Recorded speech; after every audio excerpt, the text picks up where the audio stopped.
తాకట్లో ఉన్న మీ బంగారాన్ని విడిపించి ఆ రోజు ఆన్లైన్ రేటుకి కొంటాం. Sharma gold company. Google data project Visakhapatnam స్వరూపాన్నే కాదు, దేశవ్యాప్తంగా ఐటీ డేటా సెంటర్ల విషయంలో భారతదేశ ముఖ చిత్రాన్నే మార్చబోతుందని అందరూ ఆశగా ఎదురు చూస్తున్నారు. దీనికి సంబంధించి ఒక స్టెప్ ఫార్వర్డ్ పడింది. ఇప్పుడు ఎన్విరాన్మెంటల్ క్లియరెన్స్ దిశగా గూగుల్ డేటా సెంటర్ ఏర్పాటు కోసం ప్రతిపాదనలు వెళ్ళాయి. అంటే ఒక్కసారి కేంద్ర పర్యావరణ శాఖ క్లియరెన్స్ ఇచ్చిన తర్వాత దీనిపైన యాక్షన్ మొదలవుతుంది. చాలా రోజుల నుంచి డిస్కషన్లో ఉన్నటువంటి పాయింట్ గూగుల్ డేటా సెంటర్ గురించి. ఇది పర్యావరణ అనుమతులకు దరఖాస్తు చేసినారు. తర్లువాడ అంటే విశాఖ జిల్లాలో తర్లువాడ దగ్గర ఇది ఏర్పాటు చేయాలని చెప్పి డిసైడ్ చేశారు. ప్రాజెక్టు వస్తే 1,00,000 కోట్ల పైన ఇన్వెస్ట్మెంట్ అవుతుంది. ఇందులో కీలకమైనటువంటి 3 కంపెనీలు అంటే రైడన్ ఇన్ఫోటెక్ అనేది గూగుల్కి సిస్టర్ కన్సర్న్ కింద మనం చూడాల్సి ఉంటుంది. అలానే గూగుల్ క్లౌడ్ ఇందులో ఇన్వాల్వ్ అవుతుంది. మరొకటి అదాని ఇన్ఫ్రా, దీనికి కావాల్సినటువంటి ఇన్ఫ్రాస్ట్రక్చర్ మొత్తం కూడా డెవలప్ చేస్తుంది. అయితే వీళ్ళు ఒక అప్లికేషన్ పెట్టారు ఈ డేటా సెంటర్ ప్రాజెక్టుకి సంబంధించి. ఫేజ్ 1కి అంటే ఫస్ట్ ఫేజ్ 1 తర్వాత నెక్స్ట్ ఎక్స్టెన్షన్ ఉంటుంది అనమాట. అయితే ఫేజ్ 1లో పెట్టినటువంటి ప్రపోజల్ చాలా ఆసక్తికరంగా ఉంది. టోటల్ గ్రీన్, ఇది మొదటి ఏఐ గ్రీన్ డేటా సెంటర్ అని చెప్తున్నారు.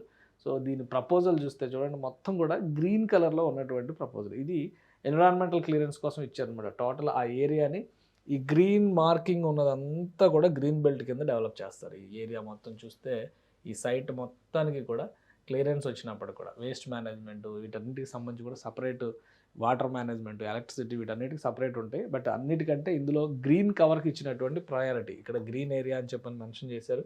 ఈ గ్రీన్ ఏరియా, ఈ గ్రీన్ మార్క్ అంతా కూడా గ్రీన్ ఏరియా అవుతుంది. సర్ఫేస్ పార్కింగ్ ఇవన్నీ, ఈ పింక్ అంతా కూడా పార్కింగ్ స్పేసెస్ కింద చూడాల్సి ఉంటుంది. పాండ్స్ ఏవైతే ఇక్కడ చెరువులు, చిన్న చిన్న సరస్సులు ఇటువంటివి ఉన్నాయో వాటినన్నింటినీ కూడా యథాతథంగా కాపాడుతున్నారు. ఇవన్నీ కూడా పాండ్స్ అనమాట. ఈ ఏరియాలో ఉన్నవన్నీ కూడా. సో విశాఖ జిల్లా, ఇది తర్లువాడ దగ్గర ఉన్నటువంటి ప్లేస్. ఫేజ్ 1కి సంబంధించినటువంటి ప్రణాళిక ఇది. మొత్తం చుట్టూ ఇదంతా కూడా రిటెన్షన్ వాళ్ళు, ఇదంతా వాళ్ళ ఇంటర్నల్ దీనికోసం సెక్యూరిటీ కోసం ఏర్పాటు చేసేటువంటిది. తర్వాత వాటర్ స్టోరేజ్కి సంబంధించి పంపు రూమ్స్, వేస్ట్ మేనేజ్మెంట్ రూమ్స్ ఇవన్నీ కూడా ప్లానింగ్లో ఇచ్చారు. Water tank, water supply chains ఇవన్నీ కూడా ఉంది. సాయిల్ రిటెన్షన్ ఏరియా, వాళ్ళు ఇదంతా కూడా ఒక ప్లాన్ ప్రకారం డిజైన్ చేసినటువంటి ప్రణాళిక అనమాట. సపరేట్ ఎస్టీపీలను కూడా మెయింటైన్ చేస్తున్నారు.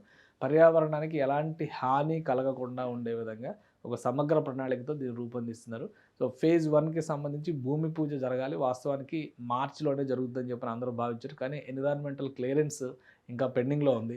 బహుశా ఏప్రిల్ ఎండింగ్, ఏప్రిల్ 3వ వారం లేదా ఏప్రిల్ లాస్ట్ వారానికల్లా ఇవన్నీ క్లియర్ అయితే కనుక ఏప్రిల్లో గూగుల్ డేటా సెంటర్కి సంబంధించినటువంటి భూమి పూజ జరిగేటువంటి అవకాశం ఉంది. విశాఖ జిల్లాలో ఐటీ స్వరూపాన్ని మార్చేటువంటి పెద్ద ప్రాజెక్ట్ అవుతుంది. దీనికి అనుబంధంగా ఇప్పుడు అనేక ప్రాజెక్టులు కూడా వస్తున్నాయి. ఒకసారి గూగుల్కి సంబంధించినటువంటి ఇన్ఫ్రాస్ట్రక్చర్ అక్కడికి వస్తే కనుక విశాఖ డేటా సైన్స్కి హెడ్ క్వార్టర్స్ అయ్యేటువంటి అవకాశం ఉంది.